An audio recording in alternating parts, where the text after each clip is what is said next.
When the Pokemon Go set came out a couple of weeks ago, Pokemon Company released two starter decks to tie into it. We have the Mewtwo V deck, and there's also a Melmetal deck as well. And the next video I upload on this channel will be of the Melmetal V deck. And with that said, we're also running a giveaway for the month of August. We're giving away a Pikachu V Union box collection. All you have to do to enter the giveaway for this month is subscribe to the channel, hit that like button down below, and comment down below answering the comment question of the day in any video uploaded in the month of August. So the comment question of the day is, what do you think about Mewtwo? And if you have any special memories you'd like to share with me, maybe a story or two related to Mewtwo, maybe fighting it in a game, catching it, maybe the Pokemon movies, let me hear a story in the comment section down below too. Here's the Mewtwo V deck. It is a League Play Level 1 right there, as you can see. So it is super basic. Here's a look at the back, and the back has a shiny effect to it. It gives you a little bio about Mewtwo, so we'll read that in a second. It also has a deck list on the left side right here if you want to see the exact cards that are included before buying it. You just don't get to know all the information specifically of which kind of card it is exactly. And then on the top right hand corner here, it says everything that you'll find in the box. So let's read Mewtwo V and see what the Pokemon Company says about him. Mewtwo V puts energy on the move. Mewtwo V strikes big and then powers up your other Pokemon by moving energy to your bench. Pull off some speedy attacks with Starmie and Cinccino, get more energy into play with Indeedee, and have Hatchling switch your Pokemon so you can land a huge hit with Lunatone. Useful trainer cards like Lure Module and Egg Incubator make it easy to find the Pokemon that can set you on the path to victory. Pretty cool. It does have a little bit of a sort of teaser of what this deck can do, giving you some of the ideas of what the plays you're going to make are going to be. Here is a look at everything packaged up, and let's just bust that open and show you guys all the stuff. We got first of all, we got the Mewtwo V. We'll get to this in a second. We'll show you everything else. You also get a code card right here. This will give you the exact 60 card deck in the online game, so you can practice with it and you can build upon this deck as you would like. Special condition marker here that tells you about poison and burn and the order of operations per turn. So if you're new to playing, this will be nice to have just on the side when you do play. They also gave some shiny cardboard right here with these metallic looking damage counters. And then you also get a code here, which you can redeem online. A few codes you can redeem online for the Pokemon Go game, which is pretty cool. Check this out. This is the Mewtwo coin they include with it. And oh my gosh, this thing is beautiful. I absolutely love it. It has like this purple coloring to it, white and purple, but that metallic purple actually shines in a way where when the light hits it, it can become like, it becomes like a rainbow effect. That is a really good looking coin. Probably one of my favorite coins I've ever like seen. That's awesome. We got some paper right here. Oh, a matte finish too compared to usual. It tells you basically about how to play this deck. So that's pretty cool. It says feed the moon, then the old switcheroo and energy switch. So it shows you the combo that you're going to want to use for this deck. And it also has the same stuff you would hear about, but for Melmetal on the other deck. So they could just throw these generic papers into both of them and not have to make individual ones for each. We also have a quick start rule book right here. So if you want to learn how to play, you can always read and learn how to play like that. Or you can also learn in the online game, which is my way to recommend learning how to play. So yeah, there you go. That's the rule book. Mat right here, a little play mat. So let's just open this up all the way.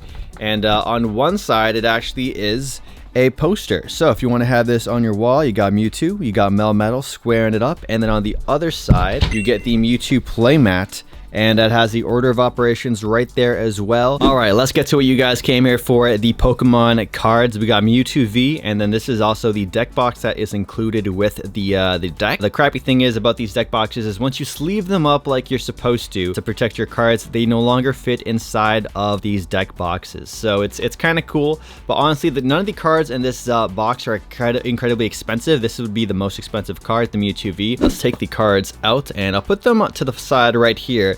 But let's read about Mewtwo V first. All right, so two attacks here. We got Super Psy Bolt and we got Transfer Break. So Super Psy Bolt does 50 damage for 2 energies, and then we have Transfer Break is 160 for 3 energies, and you get to move an energy from this Pokemon to one of your benched Pokemon. So pretty strong attack, and it is nice because if your Mewtwo V is about to get knocked out the next turn, then not all 3 energies are going to be discarded. You're only going to lose 2 of those. So it's a pretty decent card, I gotta say, but you really want to play the Mewtwo V in any kind of deck because you want to evolve it into the Mewtwo V Star. Mewtwo V Star is a powerhouse of a card. I believe it has 270 or 280 HP, and for the cost of 2 energies, you can do 90 damage times the amount of energies you want to discard from your side of the field up to 3. So you can do 270. Mewtwo V Star, a very powerful card. If you want to upgrade this deck, the first thing you're gonna want to do is buy maybe another copy of Mewtwo V and 2 copies of Mewtwo V Star. Really cool art. This is a promo exclusive for the deck. So now we have the deck organized. guys, let's get into the exact cards included. We have 1, 2, 3, 4, 5, 6, 7, 8, 9, 10, 11, 12, 13, 14, 15, 16, 17, 18. Wow, that is a lot of energies. That's the most I've ever seen for any starter Pokemon deck. 18 energies is a lot. You're probably going to want to cut this down if you're going to upgrade it, but 18 is a lot of energies. That's like 1/3 of your deck is energy. Next up, let's take a look at the Pokemon included. We have 2 copies of Minccino here, and it's a super basic card, nothing special, but you have it in the deck so you can evolve into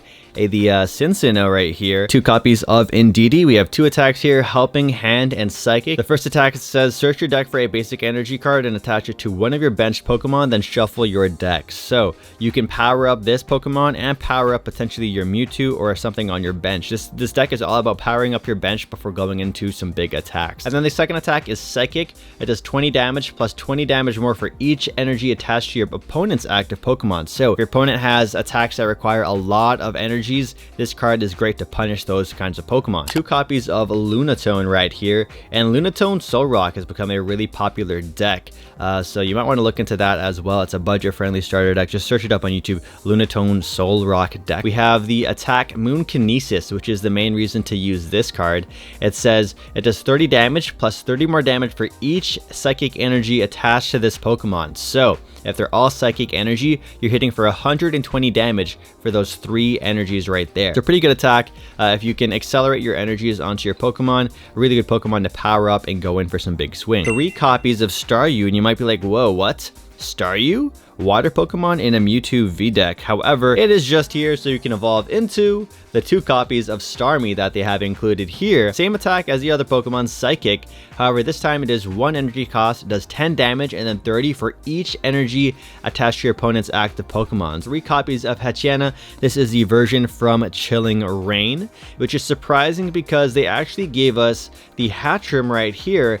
And this version of Hatchrim, the 3 that they included here, are all from Rebel Clash. So they went for the other set's Hatchrim, which is interesting. Usually you think they'd give all 3 from the same set, but no. Hatchrim is from Rebel Clash. Hachiana is from Chilling Reign. So we got 3 copies of Hatchrim, and that's because you really want to try and get it consistently so you can evolve into the Hatrine right here, which is a stage 2, which is harder to pull off. We have 130 HP, and it has the ability Witch Rondo, which says once during your turn, you may switch your active Pokemon with one of your benched Pokemon. If you do, your opponent switches their active Pokemon with one of their benched Pokemon.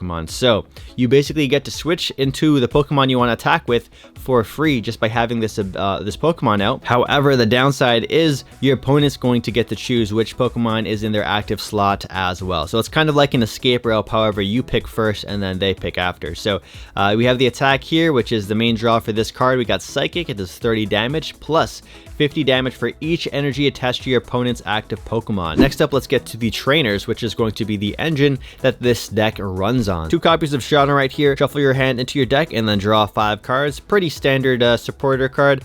Pretty decent. You might want to switch it out with Marnie potentially. 4 copies of Berry. That's a lot of copies of Berry. There's much better supporter cards out there. If you were to take any out, Berry is probably one of the first ones that should go, along with Bugcatcher, which we'll talk about in a second. But yeah, Berry is just a supporter that says draw 3 cards. But this is a super standard card they include in a lot of these sort of beginner level 1 V battle decks. So it makes sense that they have it included. Bugcatcher here at 2 copies. Draw 2 cards and then you flip a coin. If it's heads, you draw 2 more cards. So it's a coin flip. So you maybe draw 4, you definitely draw 2. Not that good of a card either. 4 copies of Great Ball. Great Ball is a pretty solid card. However, it does have some luck involved. You basically search the top 7 cards of your deck for a Pokemon, and if there's a Pokemon there, you add it to your hand. So it can be any kind of Pokemon, but it has to be in the top 7 cards of your deck. So you might want to switch this card out with cards like a Quick Ball, maybe a Level Ball, maybe Ultra Ball. We also got Lure Module at 3 copies. Each player reveals the top 3 cards of their deck and puts all Pokemon they find into their hand. Then each player shuffles the other cards back into their deck. So Lure Module is it's like a double-edged sword. You're going to help your opponent out potentially a little bit, but it might not be that helpful for them in the end. The Lure Module is great if you're trying to hunt down a particular Pokemon. Egg Incubator is a coin flip card. Flip a coin. If heads, search your deck for a basic Pokemon and put it onto your bench. Then shuffle your deck. If tails, put the egg incubator on the bottom of your deck instead of the discard pile. Quite an interesting card. Then we have Evolution Incense at 2 copies. Great for finding out the other finding the other copies that you might need to evolve into. We got Hatrine, we got Hatrim, we got the Starmie. So you can look for those 3 cards with Evolution Incense. That's just grab an evolved Pokemon from your deck and add it to your hand. And then of course, if you have Mewtwo V-Star in the deck to complement the V, you can search out the V-Star with this card. And then we have Switch, a super standard card. You probably want to have more of these in the deck. Maybe take out a couple of energies, add in 1 or 2 more switches. And then we have Energy Switch, which is also really good. Move a basic energy from your Pokemon to another of your Pokemon. So maybe you didn't need to transfer that energy after all to one of your other Pokemon, then you can just switch it right back to the Mewtwo V. And it's another great way to charge up a Pokemon and send it up without having to use the transfer break attack. So Energy Switch is just 1 copy of it, but it could become really, really clutch. Some quick, easy upgrades I would recommend to this deck is get some better Pokemon other than Hatrin, maybe different stage 1, stage 2 basic Pokemon, honestly. You could also probably get maybe like a Zacian V from Celebrations. That's a really good card. Celebrations Mew is also another great card you might want to add. You don't have to get the gold version, of course, just the regular version will do. And definitely the Shadow Rider V and VMAX. Those are the 2 easiest cards to put into this deck to upgrade it substantially. Would recommend those without a doubt. If you guys like this video, you guys can click on screen right now to watch another deck profile from the deck profile playlist. You can also check out the Melmetal review once it's out. Maybe check out the Vancouver Regionals vlog if you want to see what it's like to compete in a regional Pokemon card tournament right here. Thanks for watching. Maybe watch one more of those videos, and I'll catch you guys in the next one. Peace out.